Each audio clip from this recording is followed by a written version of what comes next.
Tyshawn, he was the epitome of a friend. Tyshawn was there for everybody when they needed it. In my eyes, organ donation was a way to make him a superhero. You know, superheroes, they don't care who it is. And that was Tyshawn. Tyshawn was a good-looking boy. He said he was the most handsome child of his siblings. There is Tyshawn. There he is.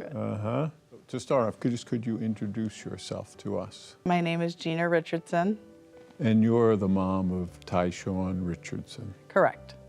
You had the experience of every parent's nightmare. Your son died at, in his case, 20 years old. You ended up in the ER. What happened in the ER? I had to make a decision on what I was going to do with the loss of my child. And when the doctor told me that that he wasn't going to make it, I immediately asked for organ donation. You asked? I asked. And the doctor said, "Are you okay?" And I said, "I am okay." I said, "I want organ donation to come in." At that point in time, you had the presence of mind to ask for organ donation. Yes. What was going through your mind was you were thinking about what a huge gift this would be to other people. I was thinking of making my son a superhero. That's what he always wanted to be. That was his dream. That was his dream. Tell us about that. He loved superheroes from a young age. He was that kid. He was always about, you know, DC, Marvel. He was artistic, gamer. Tyshawn was there for everybody when they needed it. If his sister was having a bad day, if his brother was having a bad day, if there was a new kid at school, you know, he just loved everybody. So he was that person. And he was that very loving, kind, and, you know, superheroes, they don't care who it is. You know, they talk to everybody. And that was Tyshawn. He just wanted to make everybody's day and have everybody smile. And I mean, he was such an old soul. Tyshawn he was definitely special. And in my eyes, organ donation was a way to make him a superhero. How so? How did you make him a superhero by? He donated 7 organs to 6 donors in 4 states plus eye and tissue. He brought 6 people home for Christmas to be with their families. Oh, you're gonna make me cry. That's an amazing thing for someone to do. That's a superpower. That's a superpower. Yeah. That, you know, that's what he wanted. He wanted to help people. He definitely wanted to help people, and he did in a huge way. When a person is giving organs, they announce that the Hero Walk is about to happen, and the halls of the hospital are lined with patients, nurses, doctors. There was a cape. There was a cape. Finger Lakes asked me if I had needed anything for his Hero Walk, and I said that he needed a cape. So they bought me a cape from a local store, so we draped the cape over him, and then we went for his walk.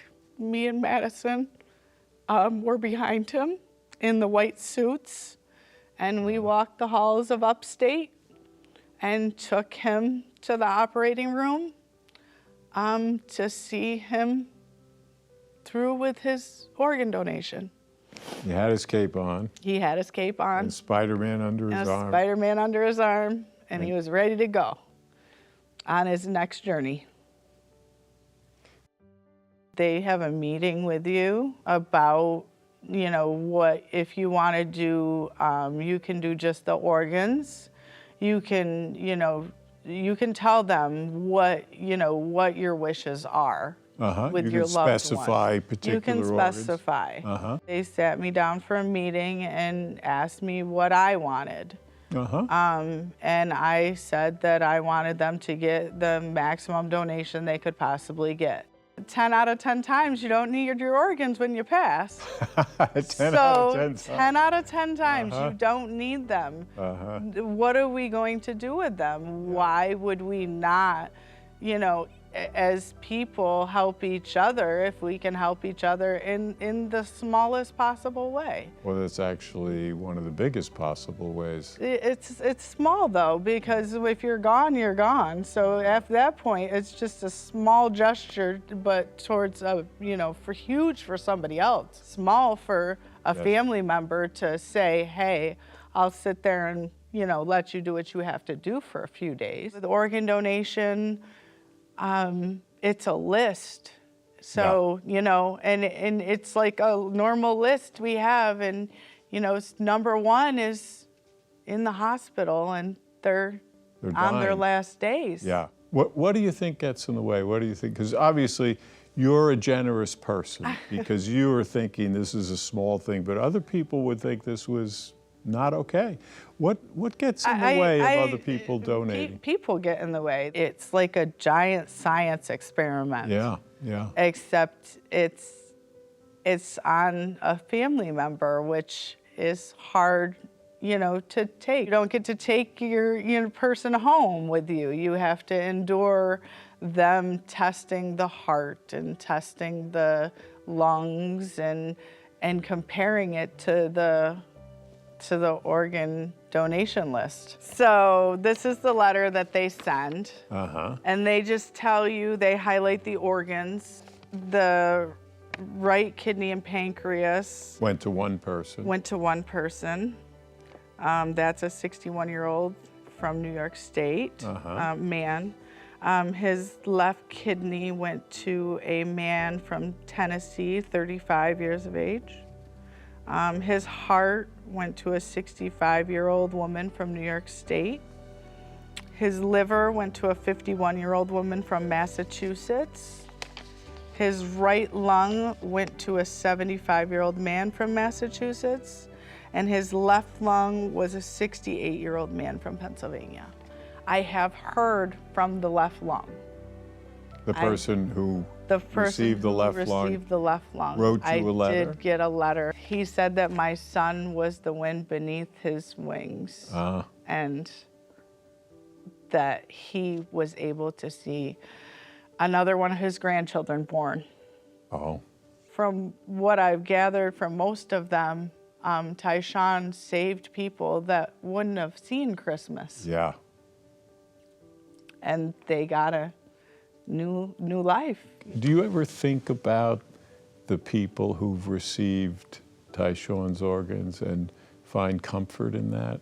I think about it, yes, but I really am like dying to ask the question of, do you feel my son?